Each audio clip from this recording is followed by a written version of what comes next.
and welcome or welcome back. In this video, I'll talk about the 9 non-fiction books that have had the biggest impact on my life so far, ranging from topics about health, money and business, mindset and self-growth, and understanding the life we live and finding purpose. Let's dive in. So the first book is The Subtle Art of Not Giving a Fuck. And already the title is something I just love. The first time I heard about it, I thought, okay, that could be fun. Back then, I didn't even know who Mark Manson was, the author. Now I also watch his YouTube videos. He's got a YouTube channel too, which I really recommend. And I honestly thought that the title was about something else. I thought it was about stop caring what people think, which Mark Manson likes to talk about a lot too. And it's also kind of part of the book, but it's not the main idea. The main idea of this book is about what in life we should care about and how we can actually start caring about the really important things and to stop caring or stop giving a fuck about the things that do not really matter, such as status or what other people think, or having money just to have money, just seeking pleasure for the sake of pleasure, or waiting for a certain goal to happen to us, like winning the lottery or being able to afford that Porsche, just to be disappointed when these things happen. But instead, he says, if we were really honest to ourselves, the things that we do care about are basically the things that make the world a better place. In what way exactly depends on the type of person you are and the type of, situation you're in. And also accepting the, life just as it is and not giving a damn about the little disappointments and pitfalls and bumps in the road that everyday life gives us, but instead to accept shit as it comes and to embrace it and to have fun in the midst of it all. And also I just love the way he talks and, the way he doesn't bullshit around, as many non-fiction book writers or people in general tend to do. Book number 2 is something that I only have in German here,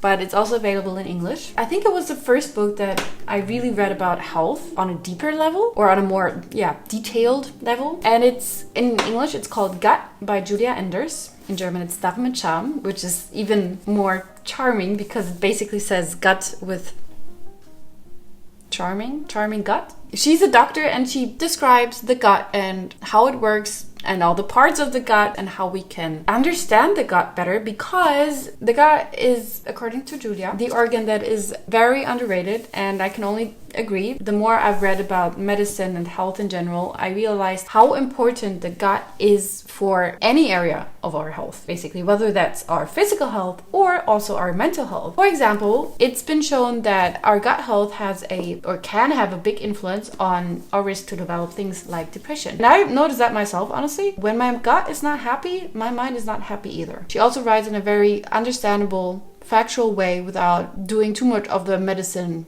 blah blah. Next book is, I think if I would have to say what book I recommend most of all books, it's this one, because it's about the most important thing, basically, in life, aka the purpose of life and death. Okay, that's 2 things, but it's basically 2 things in one. Staring at the Sun by psychologist Irvin Yalom. I quote this book a lot because it's one of the probably best books I've read. The subtitle is a bit misleading. It says being at peace with your own mortality. And I mean, it's also about that, but it's about more than just being afraid of death. It is about how we can use that fear of death that is basically behind most of our motivations, aspirations, and how we can use that fear of death to our advantage, aka to make the most of the life we do have. And it also is very helpful if you do know someone who is very sick or are very sick yourself or are dealing with grief. But not only then, it's also an inspiration to live your life to the fullest in a very, very, very non-cheesy way. Next, we have a book that actually for the first time I listened to, and I really recommend you to listen to it if you like audiobooks, because the 2 authors actually read it and they have a very nice way of reading it, and I felt like they were talking to me directly. But I also recommend the book because it's also very, the kind of book that you look into again to look for something, if you know what I mean. Make Time by Jake Knapp and John Zeratsky, also known as Jay-Z, is a book about time management, but in a very applicable, daily life applicable way, and not only for people who are building a business or trying to hustle as much work in their day as possible, but also the very average person who struggles with finding time for their work, their friends, their family, and eating healthy. Or not even that, just living adult life can be challenging sometimes, and it can be very challenging to set the right priorities. And these two guys seem very doable, how to focus on what matters every day, their subtitle. And they also give tips about how to actually focus better on the things that you are doing. So if you are working, how to get into laser mode, that's how they call it, and also how to use energy providing activities to your advantage. And it's just a very valuable resource for everybody who wants to make the most of their day without structuring every last minute of their day. But also for the hustling people like me, it's a very helpful book. Highly recommend.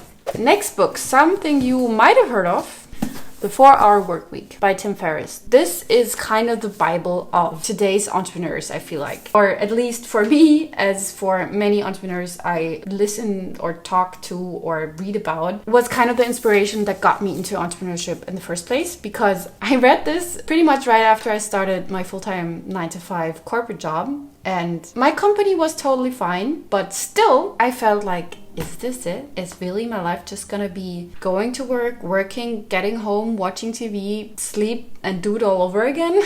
And I just knew that I wanted something else, but I didn't know how to get there, or I thought I was the only one, basically, who would think that, because I didn't have any entrepreneurs in my environment. And then I read this, and then I realized I'm not the only one who does not only want to live for their work. And yeah, it's not only about just working 4 hours a week. You can if you want to, but it's not necessarily the goal. It's basically a mindset book about how to take control over your time and how to work to live and not live to work. He basically just talks about how to escape the 9-to-5 rat race in a very readable way again. Next book is especially, but not only, relevant for people who want to build their own business or in general make money in whatever way. Oversubscribed by Daniel Priestley is basically about how to be very, very popular in what you do, whether that's having a business, selling a product, or being an employee and wanting companies to line up for you. But if I'm being honest, it's especially relevant for people who want to sell stuff, whether that's a service or a product, without having to convince people all the time to buy from them in a very, very elegant way. And he also analyzes how the most successful brands in this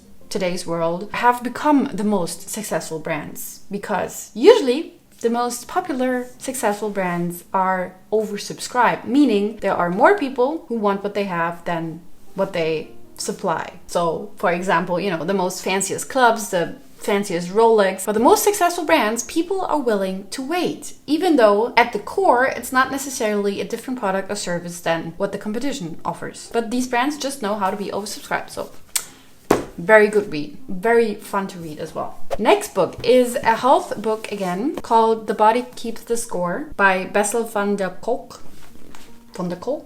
Hope I pronounced it correctly. It's about trauma, and trauma can be the real kind of trauma that you might think of, like experiencing something objectively awful, but also the teeny tiniest traumas of everyday life, especially of our childhoods, and how it affects our mind and our body, and about what we can do about it. It's a very, very, very good book to understand our mental health better. Next book is a very, very sweet little, cute little small book. It's called Anything You Want by Derek Sivers. It's less than 100 pages, and it's also, there's not much on one page, so you can probably read that in one sitting. And it says it's 40 lessons for a new kind of entrepreneur, and it is mainly for entrepreneurs, but again, it's for anybody who wants to achieve something, achieve anything you want. It's basically about how to pursue your passion, how to make your dream a reality in a very realistic way. And he basically says that everybody has the freedom and the potential to